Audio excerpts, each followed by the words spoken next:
તાપી જિલ્લા સેવા સદનના auditorium hall ખાતે વ્યારા તાલુકા પંચાયત પ્રમુખ શ્રી ઈશ્વરભાઈ ગામિતના અધ્યક્ષસ્થાને પીએમ કિસાન સન્માન નિધિ યોજના અંતર્ગત જિલ્લા કક્ષા કિસાન સન્માન સમારોહ યોજાયો હતો. કિસાન સન્માન સમારોહ પ્રસંગે બિહાર ખાતે યોજાયેલા રાષ્ટ્રીય કક્ષાના કાર્યક્રમમાં દેશના વડાપ્રધાન નરેન્દ્ર મોદીએ પીએમ કિસાન સન્માન નિધિ યોજનામાં 19મો હપ્તો રિલીઝ કરતા સમગ્ર દેશના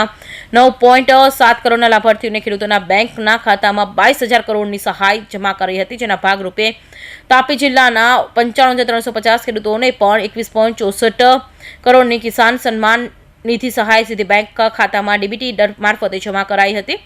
કૃષિ અને ખેડૂત કલ્યાણ મંત્રાલય ભારત સરકાર દ્વારા 24 ફેબ્રુઆરી 2025ના રોજ ભાગલપુર બિહાર ખાતે વડાપ્રધાન શ્રી નરેન્દ્રભાઈ મોદીની ઉપસ્થિતિમાં પીએમ કિસાન સન્માન નિધિ યોજનાનો 19મો હપ્તો સમગ્ર દેશમાં 9.7 કરોડના લાભાર્થી ખેડૂતોના બેંકના ખાતામાં રૂપિયા 22,000 કરોડની સહાય જમા કરી હતી, જે પૈકી ગુજરાતના આશરે 51.41 લાખની વધુ ખેડૂતોના પરિવારોને રૂપિયા 1148 કરોડથી વધુની સહાય સીધી તેમના બેંક ખાતામાં ડીબીટી મારફતે જમા કરાઈ હતી. સાદિક પઠાણ સાથે મનીષ ચંદાની, હિન્દ ટીવી ન્યૂઝ, તાપી.